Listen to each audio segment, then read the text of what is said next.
everyone. Welcome back to the District 3 podcast. My name is Irvin. And Miggs.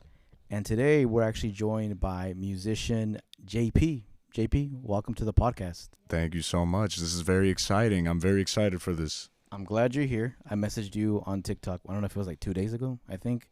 And then I was like, can you do it on this day? And you're like, I'm there. Yeah. And then we got here, and then we were still recording.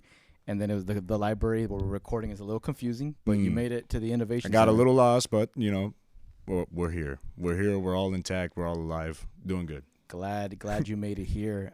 Before we started recording, Elena was talking to you about like traveling. I travel this month. I was gonna say next month, but it's actually this month. And on the 14th, I'm going to London, Paris, and Bath. Wow. Okay. You said that you've been to like 12 countries. Yeah. Have you been to those?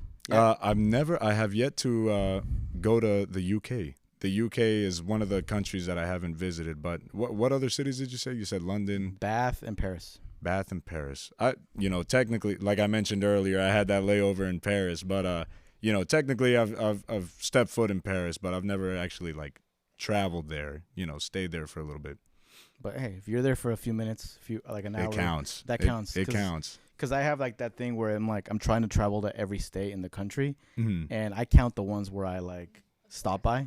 Yeah. It's like I was there. No, I went to the bathroom don't. there. I drank from the water fountain. Like that counts. Once you drive by, I slept in Louisiana, woke up in Alabama the next day.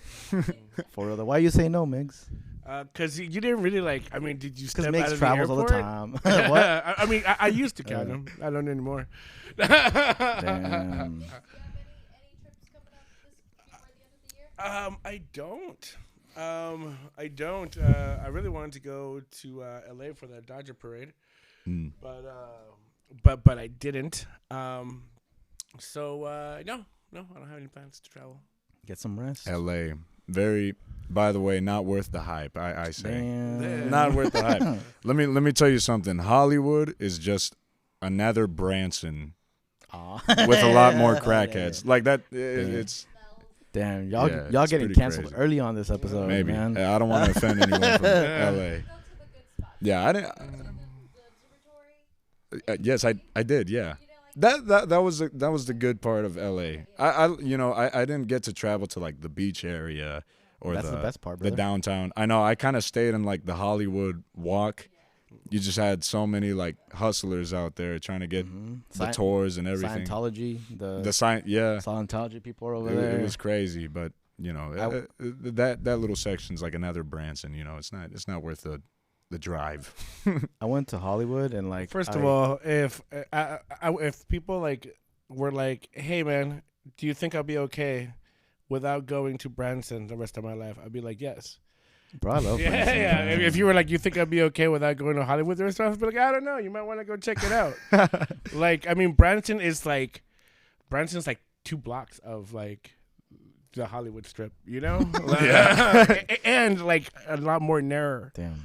Yeah. I don't know. We're gonna go on this full on. Here's a hate on Branson. Here's the thing, though. Branson has Silver Dollar City. That's a different, story. Yeah, but in I don't know. California, you have Six Flags, Knott's Berry Farm, That is true. Disneyland. That is true. I did not visit any Universal of those. Studios. Universal Studios. That is true. JP, you're burning your bridges early on, brother. I know. If Branson ever wants to hire you to come do something over there, and they better not be from LA. and then 5 months from now, he's gonna be like, "Come to Branson, where you can find me performing at this spot."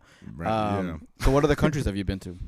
So I had mentioned earlier that I made up a goal for myself to reach 10 countries before I turned 18, and it all started with Greece. Well, America, Mexico, those count. I count those. Yeah.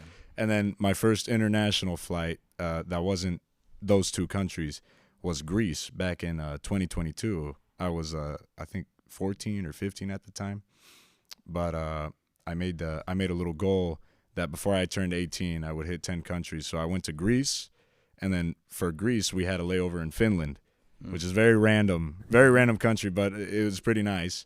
After Finland, layover in Paris. Went to Spain. After Spain, I went to Morocco with my mom. I got to take my mom to that trip. And then after Morocco, I went to El Salvador. And then I went to Dominican Republic, República Dominicana. That was earlier this year in January, and then I went to Canada with my mom again. We took a little road trip to Canada. That was pretty fun.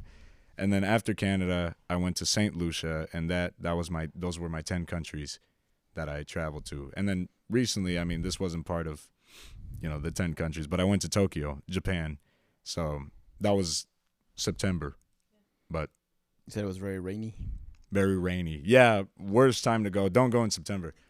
It's known as the typhoon month, so it was just rain. That's actually the good whole to know time. because I do want to go, and I don't want to go during the typhoon month. Yeah, don't go in September.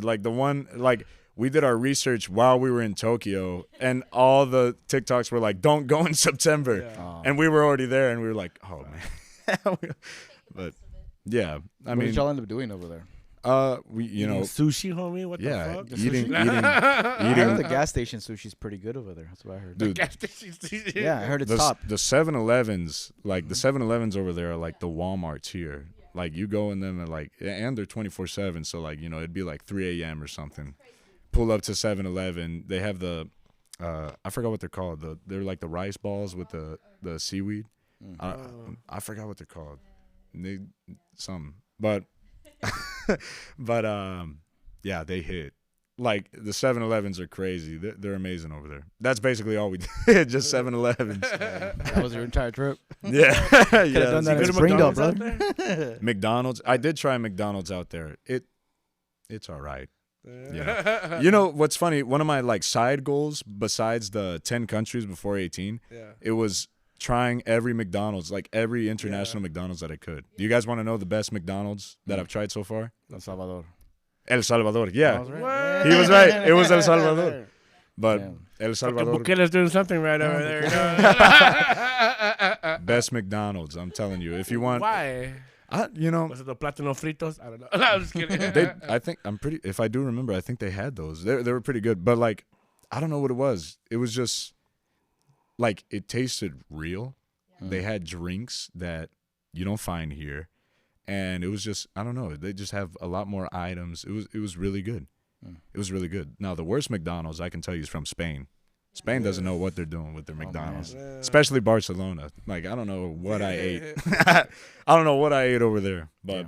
That's good to know, though, because one of the things that we were talking about, my wife and I, about going to Europe is we were like, we'll probably have McDonald's one day over there in London. I'm like, I don't know if the McDonald's in London's going to hit or not. That'd be a good YouTube channel, I think, if you just tried every McDonald's. Yeah. Yeah. there's Well, very, cool. it's a very, every McDonald's is very diverse depending on which country you are. Yeah. In the McDonald's in Mexico, To the West Coast, if you go through Arizona and stuff, their McDonald's are Yeah. different. Mm. It's also spicy. But what? I know in Orlando, I went to the world's biggest McDonald's, and they had pasta there. And the pasta was actually pretty good. Well, first of all, they had, what was that sandwich? They had, a Philly cheese, kind of. No way. Yeah. A Philly cheesesteak? Yeah, but it was like Big Mac meat, but it's just longer. Big Mac. Yeah, so Oh, that was all right. But the spaghetti was actually really good. I was like, damn. And they make it right there in front of you. They have What? the pan. Yeah, dude. Like fine dining McDonald's. Yeah, yeah. And I had it the next day, and I was like, wow, this is fire. Yeah, it had spice to it. Yeah. Because I got a bunch of stuff at once, and then I can only eat certain, but yeah. That's I love crazy. McDonald's lore. I just remember we couldn't afford it. We were so poor when we lived in California. We could not afford to go to McDonald's. We go once a year. Yeah. But I remember the playpen and they would have the Nintendo 64 there that you could play 007 and Nintendo just in general. Do they still have that nowadays? No, they definitely don't. The McDonald's, you see the evolution. They definitely got less colorful, more got depressing. They It's got kinda- gray. It's kind of sad. It's kids aren't allowed to be kids anymore. It's crazy. For real though. Yeah. For real. By the way, JP, were you born here in Arkansas? Yeah. I was born in Fayetteville. My mom is from Guadalajara, Jalisco, and my dad is from Aguascalientes. So I got the Tapatí Cálido in me, but no, I was born here. And when did you start having interest in doing music? It's a pretty funny story. So it all started when the movie Coco got released. Yeah. That's a good movie. But a good movie. But it wasn't it wasn't necessarily like me barely discovering music. It was kind of me rediscovering music, because as a kid, I always, grew up listening to the songs my parents would put, or my grandparents, a lot of Antonio Aguilar or Vicente Fernandez coming from my dad. And like, the American side, my dad would listen to a lot of like Frank Sinatra and Dean Martin and all that. But, growing up, in my childhood and going to school and everything, you're exposed to all these kids that, they're listening to like rap and all this modern music. And for the longest time, like as a kid, I thought I never liked music. Like music just wasn't for me, And it wasn't until the movie Coco got released when we went to go watch it, and I listened to the, the soundtrack and the music, and, that's when I was like, man, I really like this, And it was actually for that movie, like that movie was the reason I started learning guitar. And, yeah, I mean, that's when I realized, like, it's not that I don't like music, I just like this specific music, And then I also, rediscovered the American side of like, the jazz and whatnot. But that's when I started, I give credit to the movie Coco. That soundtrack has a lot of bangers in it. Dude, it's beautiful. Not only just the Poco Loco one, but like what's that one that they use for like the Day of the Dead? They use like several one, but there's one that like makes me tear up. Is it the Remember Me? No, the other one. There's another one besides Remember Me. I think it's that one. It starts really slow. It's like it starts really low, and then it goes, and it like, it's not Remember Me though. Isn't it the last one where it's like something like that? I forgot what's it called. That song had me crying a few months ago. I forgot what it was, and I think it was like thinking about my dad, and it was during one of those times where I forgot if it was like, it wasn't Dia de los Muertos, it was something else, and I saw like a TikTok of someone posting their family member, and I started bawling, and it was like 10 a.m. in the morning too. I was like, I should not be crying at 10 in the morning, but those songs hit, especially when you think about family members and stuff. And that movie, the first time we ever watched it, it was actually in our old apartment, and we sat down, my family and my wife's family, and we watched it together. So it was a beautiful experience, and it's one of my favorite movies. Yeah, and it's not even like the songs with like the lyrics and everything, like the soundtrack, like the instrumental. I got someone, I think my aunt was the one that gifted me a CD of the soundtrack of that movie because I liked it so much, and like the instrumental, like the orchestra and everything, it's beautiful. I don't know how they did it, to arrange it to perfectly like picture the image of like him crossing the flowers, but I don't know. It's a beautiful movie. And like I say it as like a joke, because I don't think people would take it seriously, because they're like, oh, a Pixar movie, like that's what inspired you to pursue this career. But it's genuinely a beautiful movie. One of my husband's friends, he actually just makes music and he sends it to Netflix. That way Netflix can use it for whatever shows that they're working on. But wow. Music is really tied into movies and shows like that. It's interesting, and then you create those moments with family. Yeah. You're watching them all together, and then you can remember that song to that movie. Like for me, it's the Shrek soundtrack. Which one? The first one? Yeah, and the When I Saw Her Face, I'm a Believer. Yeah, there's a lot of good songs, and it's just always, I always think of Shrek.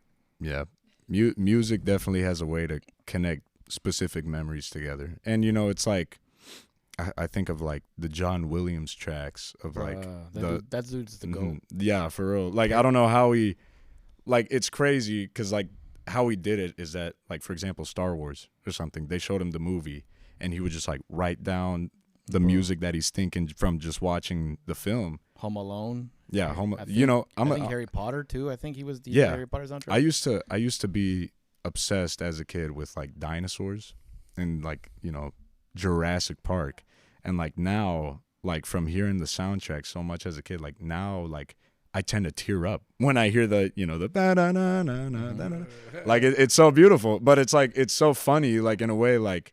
dude, you're crying to Jurassic Park, you know. But it's like it's so like music has that power of just connecting like memories. You haven't been working in music too long. Has it been like 4 years or so? Yeah, I started. I started 4 years ago in professionally working in a mariachi band, the Mariachi Joya Azteca. Eduardo Montalvo and Janet Marquez were the ones that got me in there, and they're the ones responsible for who I am now. They really, taught me a lot, and How'd you love end up those there, guys. though? That's also a funny story. So. Coco. Yeah. Yeah, it was all Coco. Let's go back to Coco.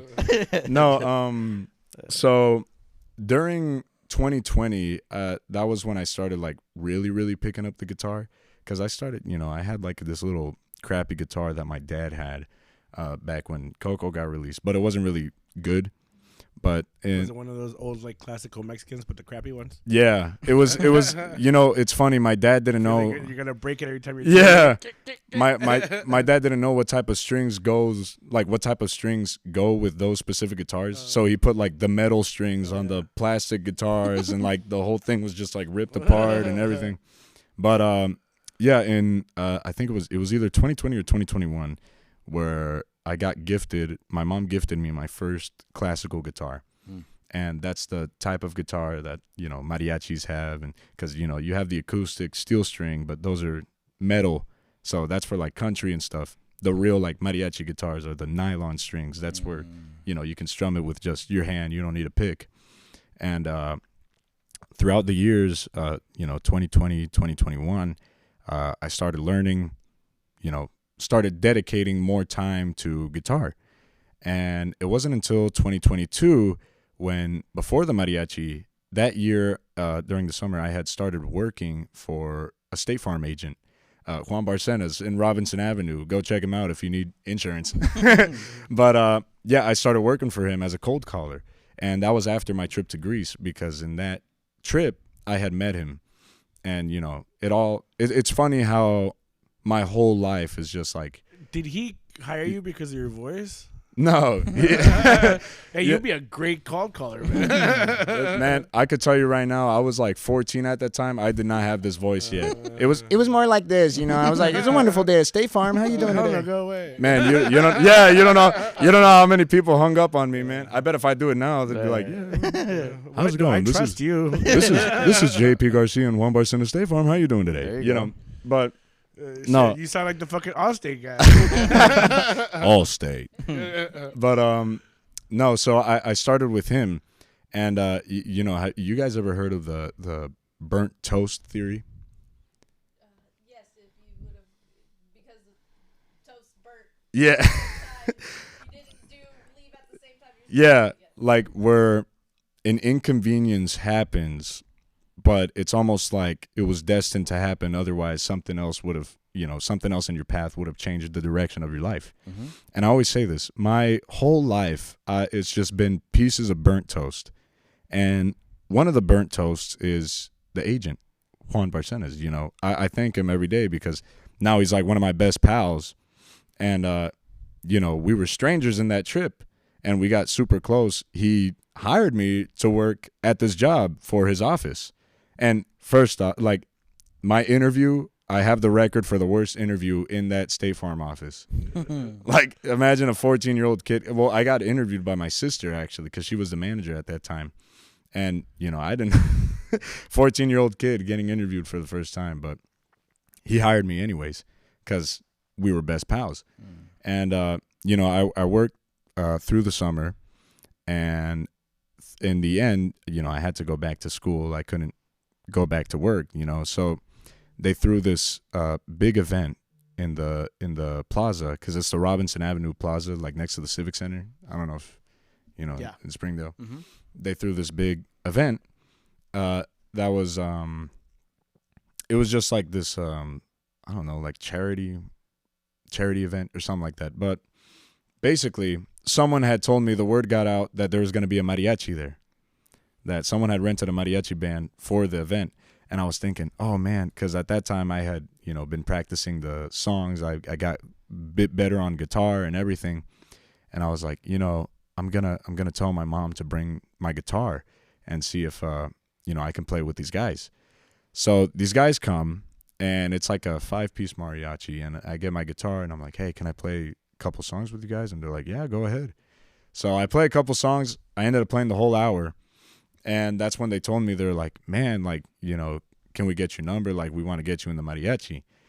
So now I was really pumped, because my whole life I never thought I would actually be pursuing music. But now this was the beginning, So I got really pumped, and they ended up never calling me. Oh, wow. Damn. I never got the call back. Left you on red, brother. Yeah, but it turns out they stopped the mariachi. I don't know if it was like for like they weren't getting gigs or whatnot, but they stopped the mariachi, and I got really bummed out. And my mom, she saw how bummed out I was, because I was like the first like view into music, and she found this mariachi on Facebook that goes by the name of Joya Azteca, and the director is Eduardo Montalvo and Janet Marquez. Okay. So she decides to reach out to them, and she sends them a message, and lo and behold, the guy answers, right? But the thing is, they already had a guitarist at that time. So now it was just, now I'm still like a little bummed out. But he said if I was willing to learn violin, I could join. So they had these violin classes at their house. I would go like every week, once every week. And, I was doing violin classes. It wasn't until like maybe the third week when he called me up and he was like, hey, I got good news.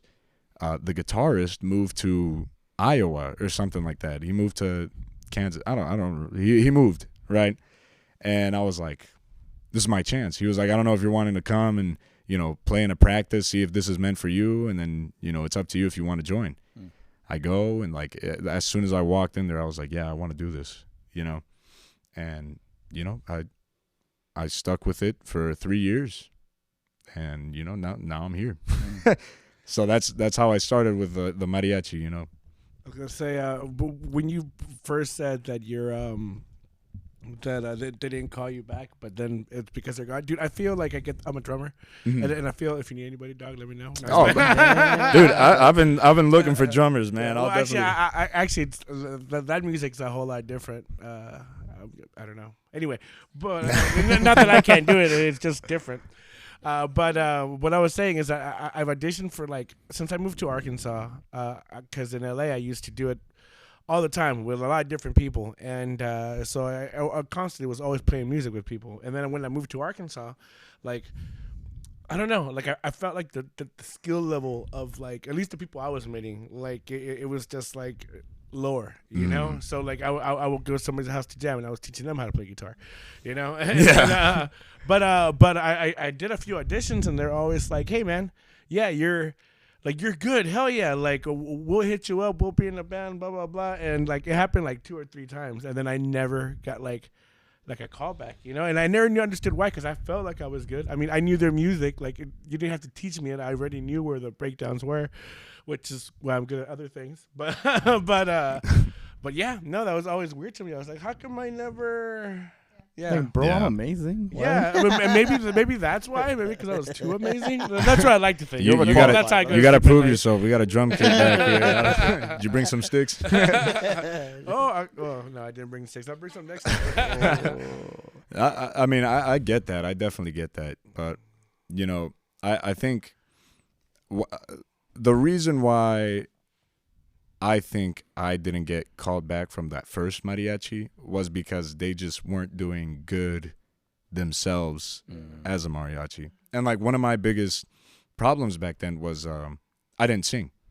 I was just with the guitar. And it wasn't until I started Joya Azteca was when, he told me, he was like, if you're going to be here, you got to sing and play.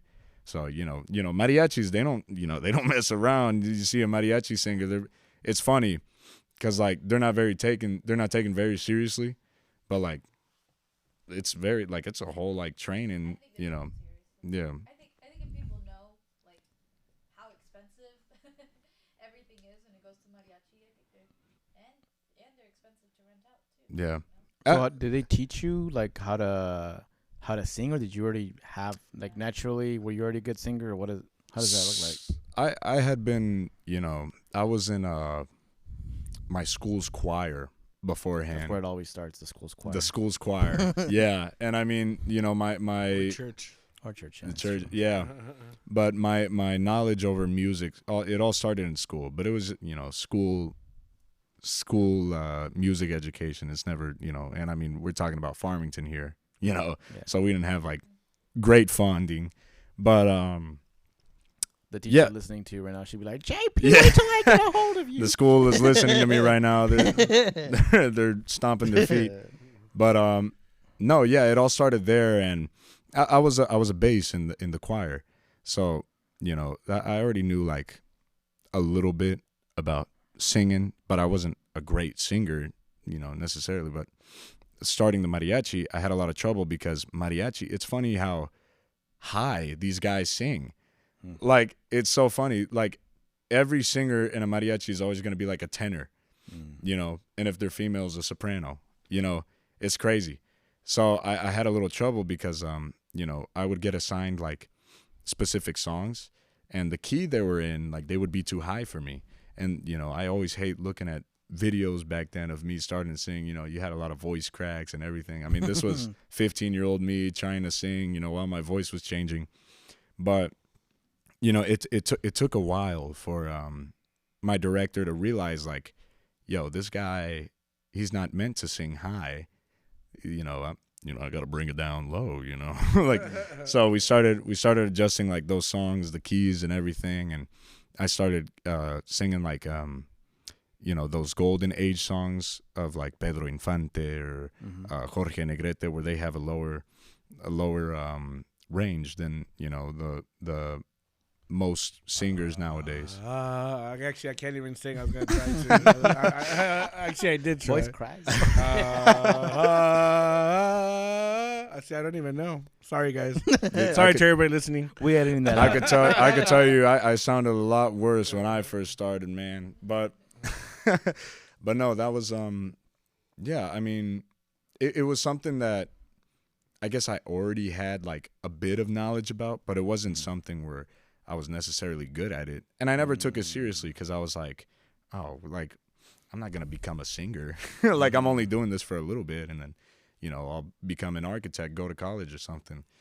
And then things led to another, and now I'm doing this full time. The mariachi singing part, I've seen you, I think it was a few months ago when I saw you perform when you were still at the mariachi at La Huerta, I believe. Mm-hmm. And you seem very confident when you're singing. Would you say that you do feel very confident when you sing with the mariachi?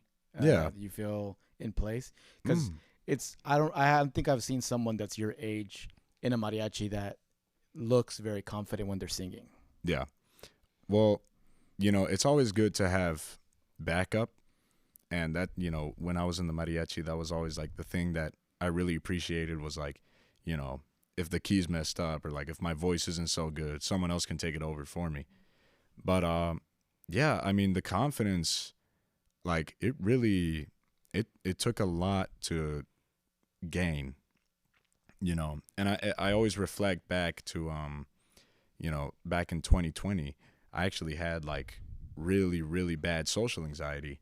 And it was, it's funny seeing like how far I've gotten, but am I completely confident? No, I mean, I'm always scared, If there's a high note, then I'm scared, like, oh, my voice is going to crack, if there's like, if my song or my voice is like all raspy, whatever, I'm going to be scared. But I always like this quote that Luciano Pavarotti, the tenor, he was interviewed and he was like, how are you so confident over these things? He's like, I'm not confident. He's like, I'm scared as hell. He's like, just do it scared. So I do it scared, and then I put that mask on that like, oh, I'm this confident guy. No, I'm I'm shivering my timbers right now. I'm scared, but it took a lot to get to the point where I'm actually able to perform in front of an audience. Like if you met 2020 me, like I took online school. And there would be picture days where everyone had to go. I would beg and cry to my mom, like, don't take me. I don't want to go. I don't want people to see me. Like, that's how bad it was. Mm. I was embarrassed of myself. You know, it was long year, but it took a while. You know, and that's burnt toast. Mhm. I kept burning toast here and there, and I got to the point where I am now. So, Have you listened to the music of Il Bolo? Ibolo? Is that what it's called? You know what I'm talking about? They're like a Ebola. not Ebola. It's a Italian trio. They sing a song called like Más Amor. They sing El reloj no cantes las. What is it? El reloj no cantes las horas. No marques You've heard las of horas. that Yeah. before. No marques las horas. They sing very similar music to like the music that you're singing. Yeah. You should check them out because they also started very young. Mm. But their voice is like, They're Italian? yeah, they're like a trio tenor kind of. They sing beautifully. Check them out. Like when you Wow. head out, you're gonna like them. Yeah. All right. So talking about that kind of music, you've transitioned out of mariachi. Mhm. Now you've been there. Was it 3 or 4 years that you did? Yeah. 4 years, and now you're kind of doing your own thing. You promote yourself, or they promote you as like JP, the old soul. Yeah. El alma vieja. Is that Mhm. is that the Yeah. correct term? What does that transition look like now? So you're not doing mariachi music anymore. Now it's more like old school stuff, right? Yeah. I like to stick with the old school. You know, whether it's like jazz or country or anything like that. But yeah, that transition was definitely like I said, very scary. Like I left in September right before my trip to Japan. And, leaving, the only thing I could promise to myself was that I'm going to keep working. And, it got, I'll tell you this, September got pretty scary because, I was pretty broke, and I wasn't getting, I had just left. If I knew better, like now if I could go back in time, I would promote me leaving before I actually left. But, mistakes happen. Burnt toast. I burnt the toast again. But, Should make that into a song, brother. burnt toast. Yeah. Story of my life. No, but, yeah, it was pretty scary making that transition. But I think the motive to, why I left was, it was just the fear of being comfortable. And I have this dream and I have this goal that I want to reach. If I'm just going to stay doing, weekend gigs every once in a while with the mariachi, I mean, where am I going to get, So I thought like, I'm going to leave and I'm just going to work like a dog, and I mean, it's going well now, but, yeah, it's funny. I had a dream one night. This was the day when I told my director I was like I want to quit. I gave him my 2 weeks. I had a dream that night where I was an old guy, and I was getting ready for a mariachi gig, and then I woke up and I was like, oh man, like I don't want to do that. I don't want to be old and work with the mariachi. So I told him there I was like, I'm sorry, like I don't want to do this my whole life, and I feel like if I don't start now that I'm young, if I do it later, I don't think I'm going to have enough room to mess up and get back on my feet, You won't. Yeah. So How did the mariachi take it? they saw it coming. I mean, it was a long time coming, and they were completely supportive over it. They cheer me on, and I appreciate them for that. But yeah, I mean, they took it fine. What does your day look like being an artist now? Weekends very booked. The weekdays very free. It's so weird. It's like the massive jump. Like last weekend, I had to go to Little Rock for a performance for the Day of the Dead, and that took up my whole day. And like coming back, I got excited for the week because during the weekdays, I have like the only thing like maybe I'll have like a studio session for working on my songs or practicing or something casual like that. But that that's casual. I can go on with the rest of my day. And it really gives you time to genuinely focus on yourself. Like I started going to the gym. I started, like meditating, hanging out with friends more, socializing, So that's the, bittersweetness of being a musician, But at the end of the day, it's a great life, you know. Mm. And I don't regret any part of it. What would you say are your personal music inspirations that you? I can guess some. I can guess. Like, Yeah. I can guess Frank Sinatra. Yeah. I can guess that you already mentioned him, Dean Martin, Mhm. right? Who's answering the questions here? I ask him and I answer him. But He's those a- are my he's two answering guesses, just because of the videos that you post. per Yeah. se. No, for sure. You know, it all, like I said, it all started with my parents' music, my grandparents' music. I really like Antonio Aguilar and Vicente Fernandez more to like listen to, not necessarily to like sing their songs, because you know they have, once again, they have the high pitched voices. But if I were to look to like an artist to, you know, inspire me in the way that I sing in the Mexican world, I would say like more like Pedro Infante or Jorge Negrete, or like even I don't know, like the bolero singers, like you said, the trios. I would look into more like their music. And I mean, like you said, in the American, the English world, you know, Frank Sinatra, Dean Martin. You know, it's funny. The songs, like the songs that I sing, it's almost like I have to sing them. You know, you're taught, like in choir, for example, they would always teach me like, you know, when you're singing, you have to open your mouth up all the way, and like it creates this tonality and this and that. But you know, I don't know if you guys know this. I had craniosynostosis as a kid, which is a deformity, and you know, I had to get reconstruction surgery, whatever.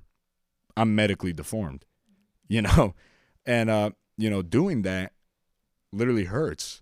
And I realized the left side of my face, like my jaw locks whenever I do that. So it's almost like I'm kind of forced to sing these smoother, lower, jazzy songs where, I mean, you don't see Frank Sinatra going like, fly me to the, you know, he has that smooth, you know, he has the fly me to the moon. You know, I'm barely opening my mouth. I'm barely opening my mouth. And I mean, you know, it's almost like you have to adapt to that. And I mean, the lower voice, Frank Sinatra, like my range compared to like Frank Sinatra, it's almost like identical. Which, I mean, it's a good thing. It just depends how like I control it and everything. Obviously, like the overall goal as a singer is like to expand that. But you know, I'm glad where I am. But And I've seen you've been posting a lot on TikTok. 'Cause This is how we ended up here. yeah, Your stuff started showing up on my algorithm. Can you talk a little bit about what kind of content you're putting up on there? yeah. I'm mainly doing just covers, singing covers. Just something to really show off like my voice, I guess. And you know, it all works as promotion at the end. And like the thing about me is that I always try to keep everything like raw, like 100% raw. Like the most I'll do is like put reverb or something like that. But you know, you see TikTok artists nowadays, like other singers like me, they'll get really bummed out because they'll see like a TikTok artist that's like lip syncing to an already auto-tuned song, and then they're pretending like, oh, I just casually recorded this in a parking garage or something like that. You know what I mean?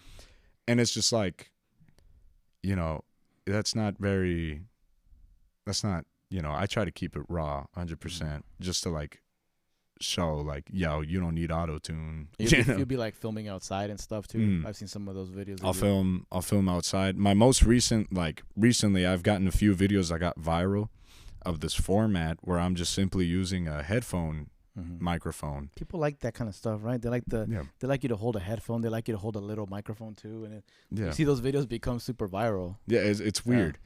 But It's like not a little mic. It's called the lavalier, and they're using it wrong. Damn. I don't know. I don't know that. But no, yeah, the audio is really crappy. But I mean, it shows people like this isn't auto-tune, this isn't lip sync, you know, this is genuinely my voice. And like, you know, I feel like people are recognizing that.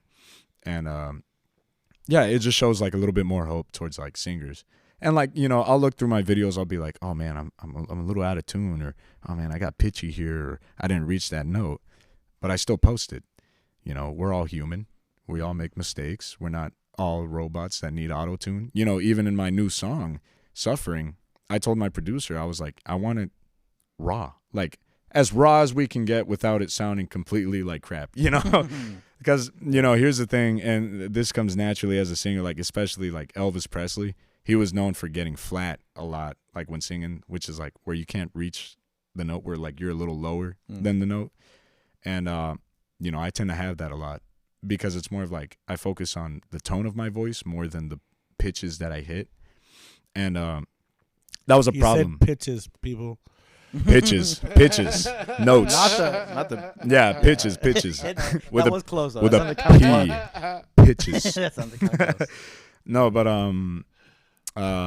yeah, I there was a problem of that in the studio where I would be like pretty flat and like out of tune during the song, and I told my producer, I was like, you know, fix it a little bit, but keep it to where, you know, people know I'm not a robot, you know? And I feel like, you know, with modern music, that's really what we're missing today.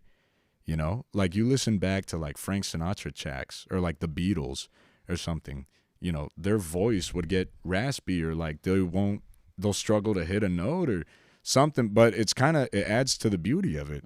You know, like it's like Twist and Shout by the Beatles. And John Lennon singing, like part of it sounds a little screechy, but you're like, that's raw. Yeah. It's still a good song. And it's like, you know, I don't like in Hey Jude, there's like this part in the song where I think it was like John Lennon or Paul McCartney, he misses a chord in his guitar and you can literally hear him cuss in the background because this is a live recording. But I feel like we're kind of missing that. Like we're missing the humanity to music. I felt that like a long time ago, especially now. Like you don't even need to have any talent for them to put you up there. You just need to look pretty, and then they'll take care of everything else. They'll write the songs for you. They'll tune it up. They'll find you the right bands and the right people. Yeah, no, we'll put you where you get the right followers. And like, we'll stick you in with the right people. Talk to Drake a few times. You should have 10,000 by the end of the month. Not Drake. But I mean, it's looking even scarier now with AI and all of that. But you know, with my songs, like I have more songs planned. I'm trying to keep it. I have a buddy who has AI rewrite like songs and like funny versions. Yeah, it's kind of scary. But I think that eventually, like after this whole AI trend takes and everybody starts listening to fake music and starts watching fake TV and starts doing pretty much the Kardashian, but in real life, you know, all fake. But Kardashians catching straight. But there's gonna be I think there's gonna be a point where somebody's gonna be like, oh, I don't want a Kardashian. You know, like I just want like a normal like person, and I think those people with that talent, because I'm guessing it's gonna be harder to find when AI is doing everything for you. It's gonna be harder for people to develop that skill. But when you do find it, I think it's gonna be a lot more beautiful and a lot more expensive. Also, anyway. So your music, you have one song out right now, right? Yeah. And is it already on streaming platforms? You can find it on Spotify, Apple Music, any streaming platform. And can you tell us your TikTok username so people can look you up on TikTok? Yeah, I think it's like I said, I had to make another account. I think if I remember, it's JP Vallejo 8. Okie dokie. So that's JPVALLEJO 8. And when we post this clip, we'll tag you on there so people can see it. Perfect. Before we get to the song part, can you tell us one thing that you do to take care of your mental health? My mental health. You know, it's good to I like to you know, hang out with friends and whatnot. You know, I sometimes I'll be getting sick of home. You know, just going out, like just seeing people genuinely excites me. You know. And that's like one of the reasons why I really like being a performer, you know, but just, you know, going out, just focusing on yourself, doing what you want to do, you know, because at the end of the day, it's just you in the world, you know, like who else, like who's someone else to tell you what to do, you know, tell you what to do. So, I mean, my mental health, I mean, I'm doing pretty good. Just, you know, live life a little. There we go. Well, for everybody listening, this is the end of this episode this week. make sure you catch JP wherever he's performing. Follow him on Instagram. Follow him on TikTok so that you can see any kind of events that he's going to be performing at, so you can check him out. Check out his new song. He's actually about to perform it right now, so he's closing this episode. Anything else y'all want to say, Miggs, Elena, before we close out? No. Y'all good? Y'all good? Okay, we good. We're looking forward to hearing JP sing. So JP will be singing right now his new song that you can stream on all streaming platforms, and you can check him out on TikTok where he performs little snippets of it as well. Here is JP performing his song "Suffering." A cappella. A cappella. Here goes. Now, truth's been told that I'll never have your embrace nor your heart to hold, but I don't know why.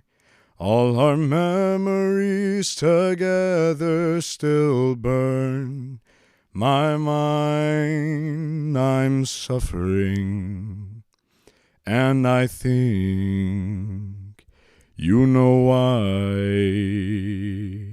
It's a little low there. How do I know of every crevice of your body, every inch of your soul, and still I walk by as if I never wondered if our daughter would have your eyes. I'm suffering, and I think you know why. This is the chorus. 'Cause I wake up and I break up and I try not to cry. 'Cause I miss you, can't forget you, even though I try. Yeah, I'm suffering, I'm not lying, and I'll tell you why. 'Cause I don't have the guts to wave you goodbye. Hey, let's go. Little snippet. Thank you.